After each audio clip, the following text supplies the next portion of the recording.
Bismillahirrahmanirrahim. Assalamualaikum warahmatullahi wabarakatuh. Saya Lukman Aris, Psikologi Basic 6, dalam rangka memenuhi tugas UTS Introduction to Psychology. Kali ini saya akan membawa dan membahas tentang sleep paralysis. Oke, teman-teman semua, ada yang pernah ngalamin belum sleep paralysis? Atau mungkin pernah dengar sleep paralysis? Ada yang tahu? Ya, sleep paralysis itu orang bilang ketindihan, atau kita sini bilang rep-rep ya. Jadi dimana kondisi waktu kita tidur seperti tersadar tapi badan kita nggak bisa bergerak.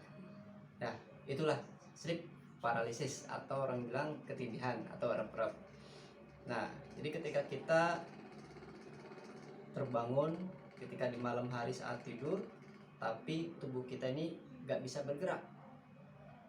Bahkan kadang-kadang ada yang pernah merasakan sampai seolah-olah ada makhluk halus, seolah-olah ada yang memegang kakinya, memegang tangannya ya. Kalau saya sendiri pernah mengalami waktu itu ketika masih kondisinya SMP ya, saya pernah mengalami satu kali sleep paralysis. Itu di kamar rumah di belakang. Kebetulan rumah itu saya dapat tidur di kamar paling belakang, dan kondisi jamnya sekitar sepertiga malam lah ya, jam setengah 3 atau jam 3.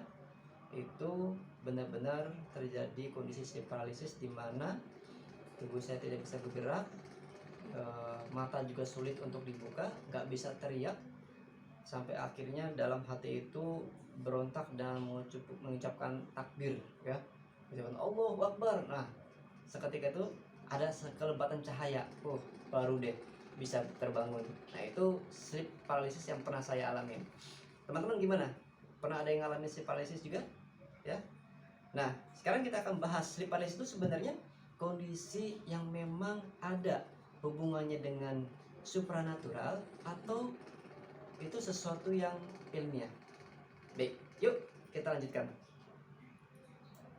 Jadi sleep paralysis ini adalah kondisi di mana seorang sadar ya saat tidur tapi tidak mampu menggerakkan tubuhnya ya. Nah, ini terjadi pada fase kondisi REM atau rapid eye movement, di mana otot-otot tubuh itu sedang mengalami paralisis, belum siap untuk bergerak.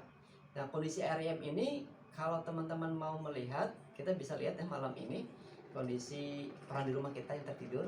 Kita lihat baru matanya. Kalau matanya sedikit, kelopak matanya berkedip-kedip, atau kelopak matanya, bola matanya ya, ada bergerak-bergerak. Nah, itulah kondisi REM ya. Kondisi REM kondisi di mana sebagian itu bilang itu kondisi mimpi ya. Gelombang otaknya dominan adalah theta, itu entah light theta atau deep theta ya. Nah, menurut penelitian itu ada sekitar 8% dari populasi global pernah ngalamin sleep paralysis ya. Setidaknya itu satu kali dalam seumur hidup itu. Oke, jadi gimana kondisi sleep paralysis itu ya? Ternyata di Indonesia banyak banget yang mengaitkannya itu dengan makhluk halus, padahal enggak ya. Padahal enggak, itu ilmiah banget ya. Sepenuhnya fenomena biologis ya dan neurologis.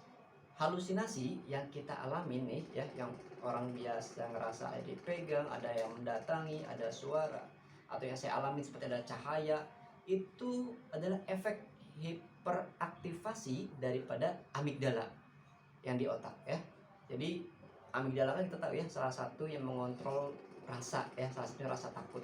Ya, akhirnya mimpi atau perasaan atau halusinasi itu muncul sampai ke alam sadar ya. Karena dari theta untuk menjadi kesadaran itu sebenarnya ada di gelombang otak alfa ya, makanya akan terasa dan terbawa ke kondisi sadar halusinasinya itu. Jadi sleep paralysis ini ternyata penyebab utamanya adalah karena faktor tidur, yang kedua adalah faktor stres, dan satu hal lagi adalah faktor yang unik, yaitu posisi tidur. Adapun faktor tidur ya pasti ya, kurang tidur ataupun pola jam tidurnya itu tidak teratur sehingga merubah jam biologis kita, yang mempengaruhi hormonal kita gitu kan, akhirnya itu stres sama tekanan ya, tekanan daripada situasi sekeliling kita ya, di tempat kerja atau di kampus ataupun dimanapun juga di rumah ya, mengumpul jadi satu, kita tidak bisa mengelola stres dengan baik, akhirnya terjadi kelelahan mental yang terbawa sampai posisi tertidur. Nah, itu kurang baik ya. Lalu ini yang unik adalah posisi tidur. Ternyata beberapa literatur mengatakan posisi tidur terlentang itu bisa menyebabkan sleep paralysis. Wah, ini sangat mendukung daripada apa yang diajarkan oleh Rasulullah Muhammad SAW, di mana kita memulai tidur dengan posisi terlentang. Masya Allah. Jadi ada baiknya kita memulai tidur dengan posisi yang miring ya. Mohon maaf, posisinya miringnya miring kanan. Ya, Rasulullah mengajarkan tidur kita untuk memulai dengan posisi miring kanan, tidak terlentang. Dan ternyata posisi terlentang bisa menyebabkan sleep paralysis. Ya. Jadi teman-teman yang ada tugas kuliah sambil bekerja, ya yuk kita kontrol waktunya, kita jaga stresnya biar tidak sampai pada kelelahan mental. Ya. Ada beberapa tips buat teman-teman biar terhindar dari sleep paralysis. Karena sleep paralysis ini walaupun kelihatannya sederhana, kalau terjadi berulang-ulang kali ini akan sangat-sangat mengganggu ya, bisa sampai merubah jam tidur kita ya, kualitas tidur kita. Jadi sangat-sangat mengganggu yang akhirnya nanti akan menjadi kelelahan fisik ya, kelelahan fisik akan berpengaruh pada tubuh kita.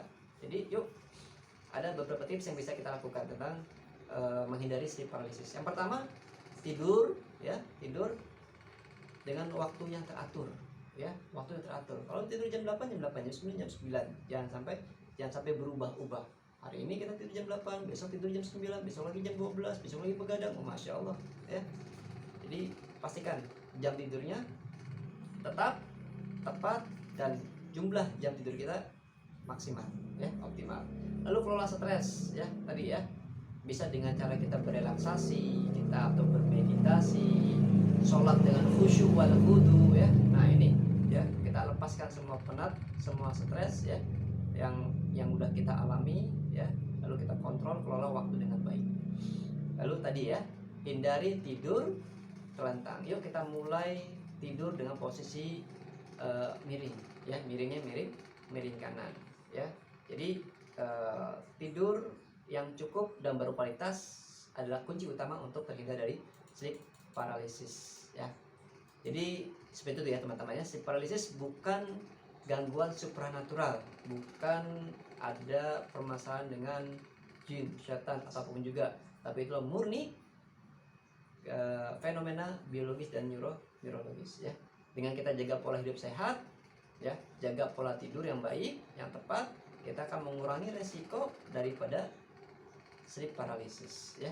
Yuk teman-teman, siapa yang punya pengalaman sleep paralysis boleh komentar ya di kolom komentar di bawah ini. Terima kasih sudah mendengarkan sampai akhir. Sampai jumpa di pembahasan berikutnya. Assalamualaikum warahmatullahi wabarakatuh.